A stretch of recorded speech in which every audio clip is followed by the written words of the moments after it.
Welcome, welcome. Picture this. It's February 4th of 1983 in Corpus Christi, Texas, a city built right on the Gulf Coast. Warm breezes, fishing boats, and just enough grit in the streets to remind you that paradise has a darker side. It's a Thursday night.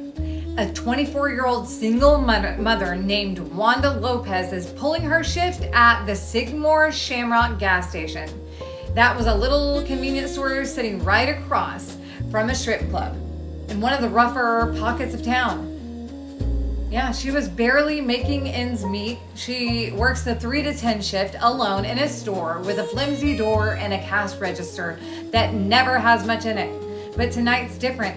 At some point during the night, that shift, Wanda picks up the phone and dials 911. And what happens next, the recording of that call would eventually send an innocent man to his death. The 911 dispatcher picks up. Wanda is trying her hardest to stay calm. There's a man in the store, and he has a knife. She whispers to the dispatcher that the suspect is standing right there at the counter. She cannot say too much, guys. She answers yes or no questions. And then, "You want it? I'll give it to you. I'm not gonna do nothing to you. Please!" A scream and the line goes dead. Police, they arrived there in under 3 minutes and they found Wanda Lopez behind the counter, stabbed once, directly through the left breast, with an 8-inch lock blade buck knife that had cut an artery, and she bled to death in her own store, guys. The crime scene was soaked in blood and whoever did this got covered in it. Police fanned out across the neighborhood and their radios crackled, and they were looking for a Hispanic male in a flannel shirt or maybe a white t-shirt. Witnesses near the scene, they weren't exactly agreeing on the details, but one eyewitness had been filling his tank at the time and caught a brief look at the man fleeing through the darkness.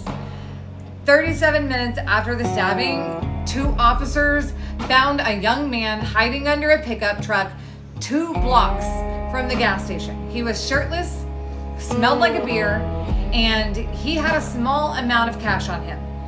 His name was Carlos DeLuna. He was 20 years old. The very first words out of his mouth when they found him, "I didn't do it, but I know who did." Now, you'd think that would be the beginning of an investigation. Spoiler alert, it was the end of one.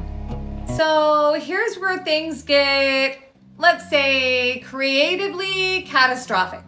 The police brought DeLuna handcuffed in the backseat of a cruiser back to the gas station.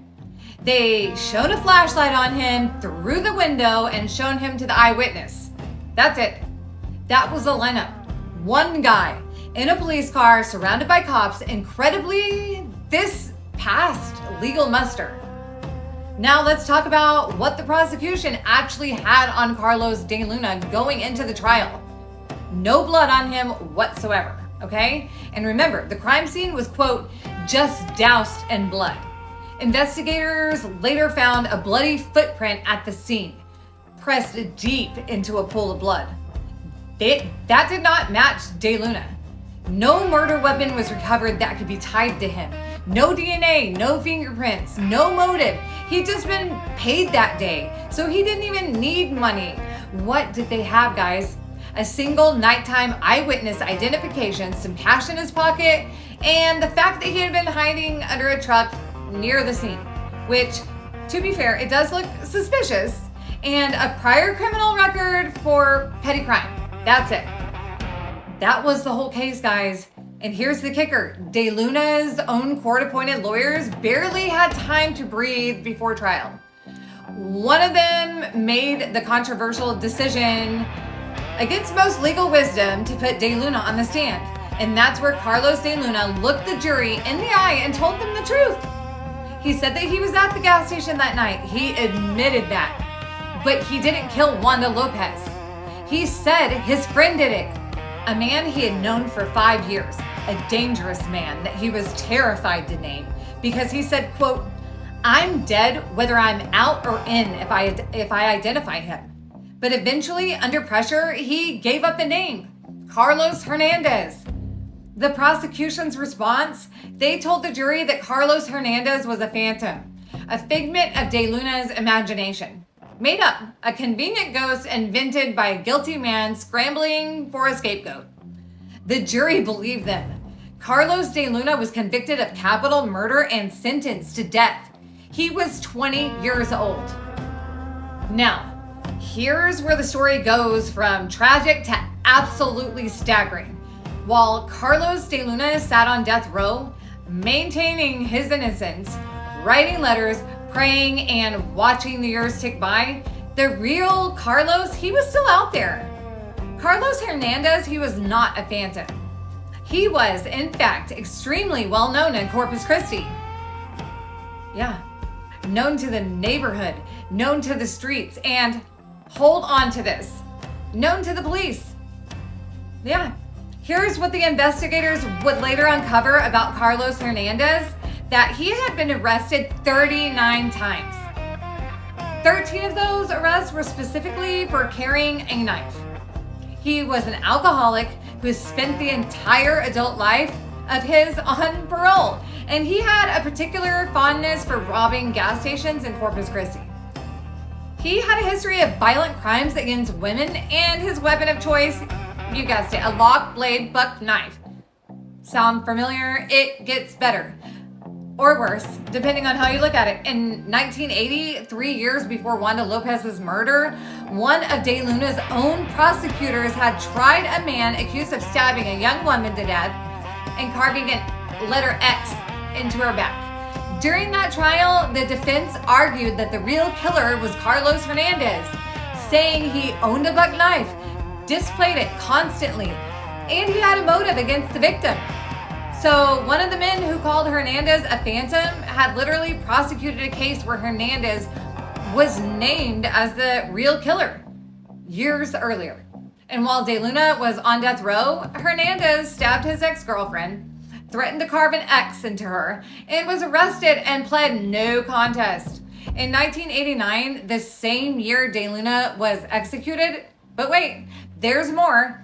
Within weeks of Wanda Lopez's murder, a Corpus Christi detective named Eddie Garza heard from his network of street informants that Carlos Hernandez was bragging in the neighborhood. He was telling people that he had gotten away with killing the woman at the gas station, guys. That his Tocayo, his namesake, he had taken the fall. And he thought it was funny. Multiple people heard him, guys. Even the police heard it, and not one person in a position of power did anything about it. Now, I need to tell you something that still makes people do a double take when they hear it. Carlos DeLuna and Carlos Hernandez were not related, guys. They were not brothers. They grew up in the same rough Corpus Christi neighborhood, but they came from different families. They also looked almost exactly alike. Yeah, same height, same weight, same facial features, same build. And when Columbia University researchers, years later, they showed early 1980s photos of both men to their families and friends, and many of those people couldn't correctly tell which Carlos was which. DeLuna's own sister mistook photos of Hernandez for her brother. Hernandez's own lawyer mixed them up. In Spanish, there's a word for someone who shares your first name, Tocayo. It loosely means namesake or twin. Hernandez used to call DeLuna his Tocayo.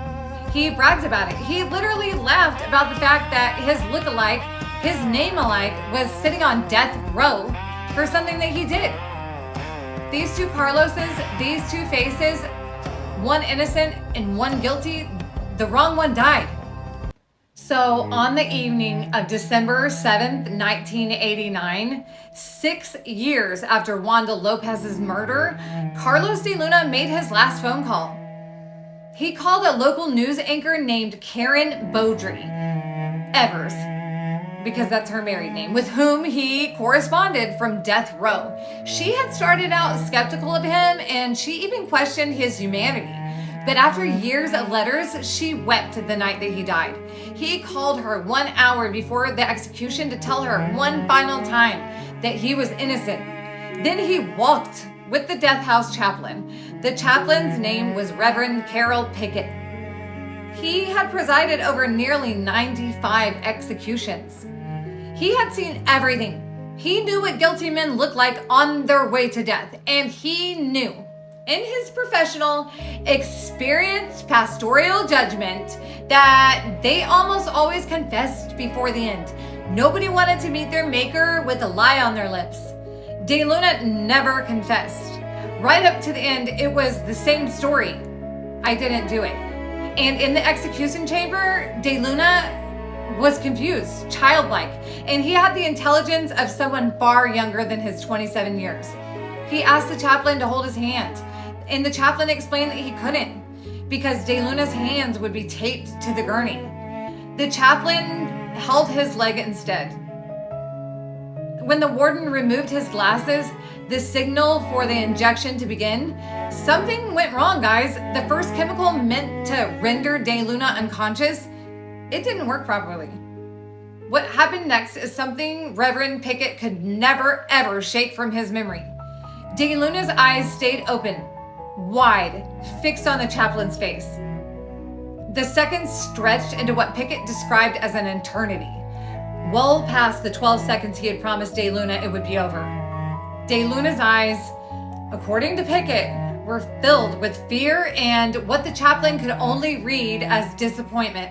As if to say, "You promised. Why did you lie to me?" Pickett later concluded. And investigator agreed. It was one of the earliest botched lethal injections in American history. DeLuna was likely fully conscious when the second drug paralyzed him, and the third, simple poison, entered his veins. He suffered. Carol Pickett said afterwards, "That's when I started thinking, we're killing innocent people. We're killing children." He became a vocal opponent of the death penalty for the rest of his life. He also said about DeLuna specifically, "Here is one of the biggest mistakes Texas has ever made. He'd done some things before and he admitted that. But he didn't do this one. And they killed him."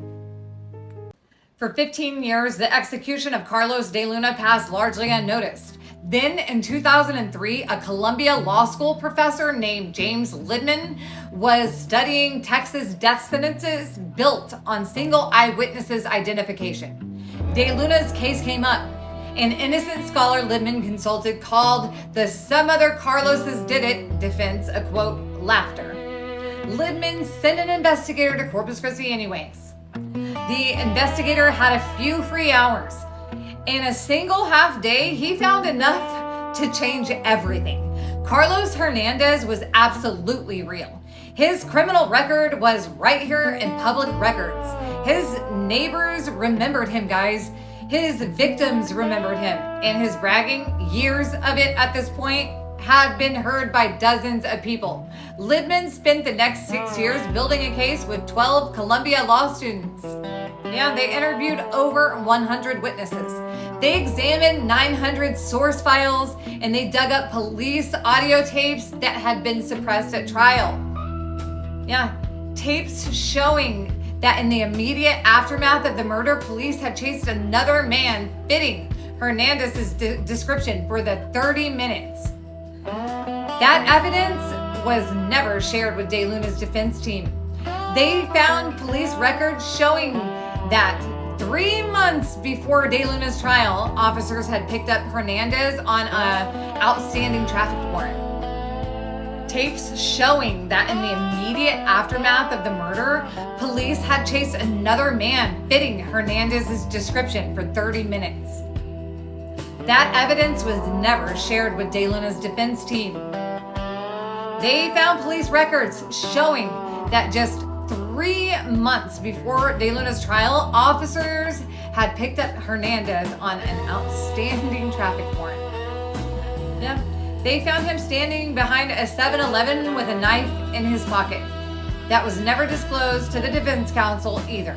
And they found the rap sheet for Hernandez sitting inside the district's attorney's file, dated from May of that same year. The prosecutor who called Hernandez a phantom had Hernandez's name in his own filing cabinet. In 2006, the Chicago Tribune published a 3-part front page investigation that made the reporters Pulitzer finalists. 5 people on the record stated that Hernandez had bragged to them about killing Wanda Lopez. They stayed silent for years because they were too afraid of him, guys. In 2012, the full Columbia report, 434 pages, titled Los Tocayos, Carlos, was published in the Columbia Human Rights Law Review. It consumed the entire spring issue of the journal. Its conclusion was unambiguous. Texas had executed an innocent man. In 2014, the report became a book, The Wrong Carlos. In 2015, retired Supreme Court Justice John Paul Stevens stated publicly that Liebman had shown, quote, beyond a shadow of a doubt, that Texas had executed the wrong defendant. And what happened to Carlos Hernandez, the man who actually stabbed Wanda Lopez to death and let his lookalike die for it? He kept going. After DeLuna was executed, Hernandez attacked his girlfriend at home, stabbed her in the stomach, dragged her into the backyard, intending to rape and kill her before her sons chased him off. Yeah, he was arrested for dealing heroin, and he kept threatening his neighbors. He was untouchable. And by many accounts, he knew it and he loved it. Carlos Hernandez died in a Texas prison in 1999. He was serving a sentence for aggravated assault with a knife. He died of complications from cirrhosis. His liver gave out from decades of drinking. When he died, his own mother had so little regard for him that she pocketed the money that the state gave her for the burial expenses. Yeah, Carlos Hernandez, the real killer, the man who bragged for years that his Tocayo took the fall, was buried in a potter's field, an unmarked grave for the indigent and forgotten in the city of Corpus Christi. Corpus Christi had taken the wrong body. The Columbia team's conclusion wasn't just about Carlos DeLuna. It was about a system. As Professor Liebman put it, no one cared enough about the defendant or the victim to make sure that they caught the right guy. Everything that could go wrong in a death penalty case, it did go wrong for DeLuna. Faulty eyewitness identification, show up instead of a lineup, suppressed evidence, prosecutors who knew Hernandez existed and stayed quiet, defense attorneys who barely had time to prepare, a jury that never heard Hernandez's name without mockery attached to it, courts that rubber-stamped a conviction built on sand, and at the center of it all, 2 young men with the same name, the same face, the same neighborhood.